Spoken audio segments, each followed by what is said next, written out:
school is the best school in the city. My school feels like a happy second home every day. My school builds my confidence to achieve big goals and crack NEET IIT. My school helps me discover my talent beyond books. My school teaches me to be disciplined, brave, and never give up. My school builds skills today so I can lead tomorrow. My school is growing faster than ever. Our new location, Ainavaram, Tambaram, Bengaluru, Tirupati, Velamal Nexus. భారత ప్రభుత్వం ప్రతిష్టాత్మకంగా చేపట్టనున్న 16వ జనగణన కార్యక్రమం దేశ నిర్మాణంలో అత్యంత కీలకమైన ప్రక్రియని ప్రతి ఒక్క వ్యక్తిని ఖచ్చితంగా లెక్కించడం అవసరమని జనగణన డైరెక్టర్ కె నివాస్ పేర్కొన్నారు. గురువారం ఉదయం స్థానిక ఎస్వి యూనివర్సిటీలోని ప్రకాశం భవన్లో ఏర్పాటు చేసిన మొదటి దశ గృహాల జాబితా మరియు గృహవస్తుల గణన శిక్షణ కార్యక్రమం ముగింపు సమావేశంలో జనగణన డైరెక్టర్ కె నివాస్ జిల్లా కలెక్టర్ డాక్టర్ ఎస్ వెంకటేశ్వర్తో కలిసి పాల్గొన్నారు. ఈ సందర్భంగా జనగణన డైరెక్టర్ మాట్లాడుతూ జనగణన కార్యక్రమం దేశ నిర్మాణంలో అత్యంత కీలకమైన ప్రక్రియని ప్రతి ఒక్క వ్యక్తిని ఖచ్చితంగా లెక్కించడం అవసరమన్నారు. జనగణన ద్వారా సేకరించే ప్రతి సమాచారం దేశం, రాష్ట్రం, జిల్లా మరియు గ్రామ అభివృద్ధికి అత్యంత ప్రాముఖ్యమైనదని పేర్కొన్నారు. ఒక రాష్ట్రం లేదా దేశం అభివృద్ధిని అంచనా వేయడానికి ప్రపంచవ్యాప్తంగా అత్యంత విశ్వసనీయమైన ఆధారం జనగణన మాత్రమే అని తెలిపారు. అక్షరాస్యత రేటు, లింగ నిష్పత్తి, జనాభా సంఖ్య వంటి కీలక అంశాలన్నీ జనగణన ఆధారంగానే నిర్ణయించబడతాయని, ప్రతి ఎన్యూమరేటర్ సేకరించే సమాచారం ఎంతో విలువైందని పేర్కొన్నారు. ఈసారి జనగణన పూర్తిగా డిజిటల్ విధానంలో నిర్వహించబడుతుందని, అందువల్ల గతంలో లాగా ఫలితాలు రావడానికి ఎక్కువ సమయం పట్టదని, సాధారణంగా ఏడాది పట్టే ప్రక్రియ ఇప్పుడు డిజిటల్ విధానంలో సుమారు 6 నెలల్లోనే పూర్తయ్యే అవకాశం ఉందని తెలిపారు. కులగణన కూడా నిర్వహించబడనున్నందున అది సామాజిక న్యాయం సాధనలో కీలక పాత్ర పోషిస్తుందని పేర్కొన్నారు. సమాజంలోని ప్రతి వర్గం యొక్క నిజమైన జనాభా వివరాలు తెలిసినప్పుడే సరైన ప్రాతినిధ్యం మరియు సంక్షేమ కార్యక్రమాలు అమలు చేయడం సాధ్యమవుతుందని వివరించారు. జనగణన కార్యక్రమాన్ని ప్రతి ఎన్యూమరేటర్ బాధ్యతగా తీసుకుని ప్రతి ఒక్క వ్యక్తిని ఖచ్చితంగా లెక్కించాలన్నారు.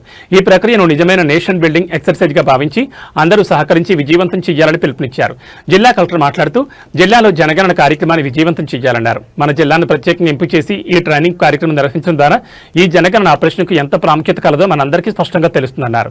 చట్టబద్దమైన ఈ జనగణన కార్యక్రమాన్ని ప్రతి ఒక్కరూ తమ బాధ్యతగా తీసుకుని అత్యంత నిబద్ధతతో నిర్వహించాలని, ముఖ్యంగా ఛార్జ్ ఆఫీసర్స్ పాత్ర చాలా కీలకమైనదని తెలిపారు. క్షేత్రస్థాయిలో వచ్చే సందేహాలను ఛార్జ్ ఆఫీసర్స్ ముందుగా పరిష్కరించేలా సబ్జెక్టుపై పూర్తి అవగాహన కలిగి ఉండాలని, ప్రతి చిన్న సమస్యకైనా ఉన్నతాధికారులను సంప్రదించాల్సిన అవసరం లేకుండా స్వయంగా ఎన్యూమరేటర్లకు మార్గనిర్దేశం చేయగలిగేలా ఉండాలన్నారు. జనగణన సమయంలో ముఖ్యమైన అంశం ప్రజల నమ్మకమని, ప్రతి ఇంటి వద్దకు వెళ్లే సమయంలో వారు చెప్పే సమాచారాన్ని గౌరవంగా స్వీకరించాలని, వారి వ్యక్తిగత వివరాలు ఎటువంటి ఇతర ప్రయోజనాలకు ఉపయోగించబడమని వారికి స్పష్టంగా తెలియజేయాలన్నారు. ప్రజలతో స్నేహపూర్వకంగా మాట్లాడి వారు చెప్పిన సమాచారాన్ని నిజాయితీగా నమోదు చేసి స్థానిక ప్రజాప్రతినిధులు మరియు ప్రముఖుల సహకారం కూడా తీసుకుంటే మంచి డేటా సేకరించడం సులభం అవుతుందన్నారు. ఈ కార్యక్రమంలో డిఆర్ఓ నరసింహులు, తిరుపతి, సూళ్లూరుపేట ఆర్డీఓలు రామ్మోహన్, దేవేందర్ రెడ్డి, డిప్యూటీ కమిషనర్ అమరయ్య, తహసీల్దార్లు, ఎంపీడీఓలు, జనగణన టీంలు తదితరులు పాల్గొన్నారు.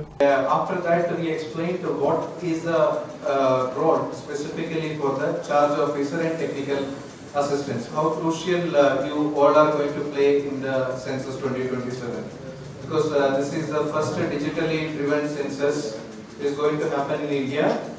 So every activity, every monitoring activity, every conducting part of census is through digital portal. We have explained CMMS, census management and monitoring system. Second aspect, when it comes to monitoring, currently we are having close to about, let's say, about 90,000 enumerators. What will happen is that the first task for us is to see whether enumerator has started the work. Applications మా ASO వాళ్ళు ఏమి ఇచ్చారంటే based on Panchayat national అని ఒక పంచాయతీలో ఒకటి చూపించారు, but national revenue విలేజ్లో అది రాదు sir. Beyond the revenue village near RF వస్తుంది సార్ అది, బట్ పంచాయతీలో ఉంది కాబట్టి పంచాయతీలో నోటిఫై చేసేసారు. ఇప్పుడు మాకు నెక్సర్లో వచ్చేసింది sir.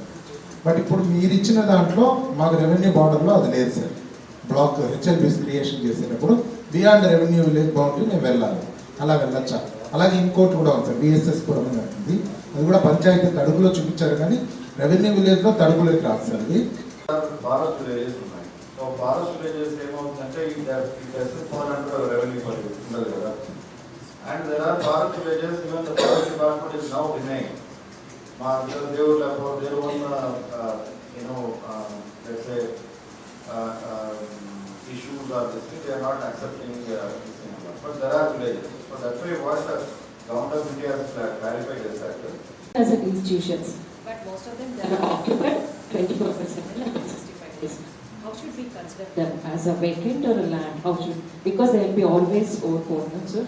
There are institutions. Similarly, how to treat them? Yes, sir. It's a. Shall we take it as a household? See, it is very clear that basically if it's an institution and institutional household is and it has to be a registered kind of thing. That is the only criteria it says. Then it's like, but you are, you are sure that it is going to be or it's operating as a large business. Yes, sir. మనకి census మీద we had training, తర్వాత hands on sessions కూడా మనం smaller గ్రూప్స్గా విడిపోయి చేయడం జరిగింది. మనకి sir కూడా మన డిస్ట్రిక్ట్ని చూస్ చేసుకొని రావటం, దాన్ని బట్టి మీరు ఈ యొక్క ఆపరేషన్స్ మొత్తానికి ఎంత సీరియస్నెస్ ఉందనేది కూడా మీరు అర్థం చేసుకోవాలి. మొన్న కూడా చెప్పాను. So this a statutory activity which we are bound to do. మనకి ఏదైతే లాస్ట్ 3 days మీ అందరికీ చెప్పడం జరిగిందో, చార్జ్ ఆఫీసర్స్ రోల్ అనేది చాలా క్రిటికల్. ఆ చార్జ్లో ఉన్నటువంటి మొత్తం సూపర్వైజర్స్, ఎన్యూమరేటర్స్ అందరికీ you will be the leader. ఎటువంటి డౌట్స్ ఏదన్నా ఫీల్డ్ లెవెల్లో వచ్చినా ప్రతిసారి వాళ్ళు ఏదైతే ప్రిన్సిపల్ సెన్సస్ ఆఫీసర్, కలెక్టర్ కానీ, మున్సిపల్ కమిషనర్ కానీ, ఆర్ఎల్స్ అడిషనల్ సెన్సస్ ఆఫీసర్ అయినటువంటి డిఎస్సి కానీ, డిఆర్ఓ అని వీళ్ళకి అప్రోచ్ అవ్వాల్సిన ఇది ఉండకూడదు. మీరే సబ్జెక్ట్ నాలెడ్జ్ అంతా పూర్తిగా మీరు అర్థం చేసుకొని మీరు you should be able to guide your enumerators and supervisors. So మళ్ళీ May 1st నుంచి యాక్చువల్ మనకు హౌస్ లిస్టింగ్ యాక్టివిటీ స్టార్ట్ అవుతుంది. సో ఈ లోపే మీరు మీకు ఇచ్చినటువంటి డ్యూటీస్ ఏదైతే ఉందో దాన్ని మీకు మెటీరియల్ ఇస్తాం, అదంతా కూడా మీకు చదవండి. ఎన్యూమరేటర్ సూపర్వైజర్స్ మెటీరియల్ కూడా మీరు డీటెయిల్గా చదివితేనే మీకు అర్థం అవుతుంది. చెప్పాలి, మనం కూడా మీ అందరికి చెప్పాను. So that trust is very important. ఫ్రెండ్లీగా వాళ్ళతో మాట్లాడాలి.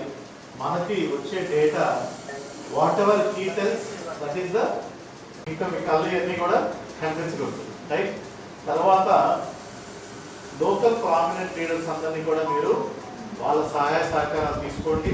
You will get better data, you will get better support from the households to give a better data. Though hands on experience ఇప్పుడు ఉన్నప్పటికీ ఫీల్డ్లో చేసినప్పుడు కొంచెం ఇనిషియల్ స్లోగా ఉంటారు. దాని తగ్గట్టు మీరు ఫేస్ చేసుకొని మీ హెచ్ఎల్బిని మీరు కంప్లీట్ చేసుకొని ఏదైతే షెడ్యూల్ ఇచ్చారో ఆ హౌస్ హోల్డ్స్ ముందుగానే కమ్యూనికేట్ చేసుకొని వాళ్ళు అందుబాటులో ఉండేటట్టు చూసుకుంటే మీకు చాలా వరకు డేటా అనేది మ్యాక్సిమం వస్తుంది. సో ఎడ్యుకేషన్లో లిటరసీ రేట్లో మన ఆంధ్రప్రదేశ్ రాష్ట్రం లెట్సే 2011 సెన్సస్ పరంగా ఇక్కడైతే మన రాష్ట్రం యూపీ కింద వెనకబడి ఉంది అంటే మీరు దాన్ని ఎస్టిమేట్ చేసి ఈరోజు కరెక్ట్గా ఎన్ని ఉన్న పాపులేషన్ చెప్తాం. అలాగే మీకు ఎస్టిమేషన్ ప్రొఫెషనల్ బట్ ఒక 10 ఇళ్ళు ఉన్నాయని అనుకుంటాను. ఆ 10 ఇళ్ళు మాత్రమే ఉంది కదా, మనం ఎందుకు దాన్ని ఎన్వరేట్ చేయాలి? ఓకే, ఆల్రెడీ మనకి ఇచ్చిన 150 అయిపోయింది కదా, 200 అయిపోయింది కదా, నేను ఎందుకు ఆ ఇల్లు పోవాలి, కొంచెం దూరంగా ఉందని చెప్పి వదిలేస్తే ఏమవుతుంది? Imagine we are going to have about 1 lakh enumerators మంది పాపులేషన్ మనం ఇదవుతాం. ఓకే, దిస్ 10 lakh పాపులేషన్ మీ అందరికీ తెలిసి ఉంటుంది. ఇప్పుడు ఫినాన్స్ కమిషన్ గ్రాంట్స్ మనకు వచ్చినాయి.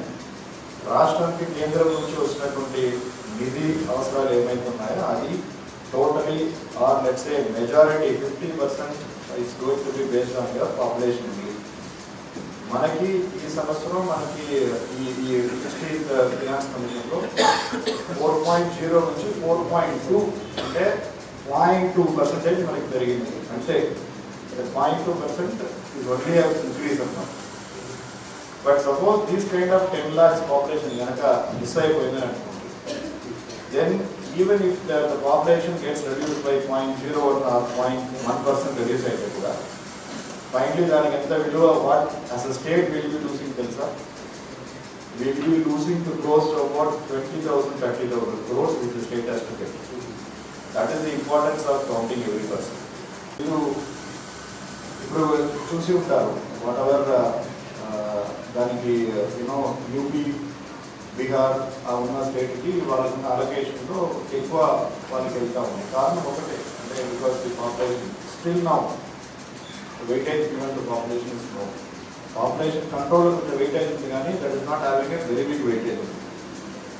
సో మీ అందరికి తెలుసు మన రాష్ట్ర ఆర్థిక బైఫర్కేషన్ మనం ఉన్నటువంటి నిధి ఆధారాలు ఎలా సిచ్యువేషన్ ఉంది మీ అందరికి తెలుసు.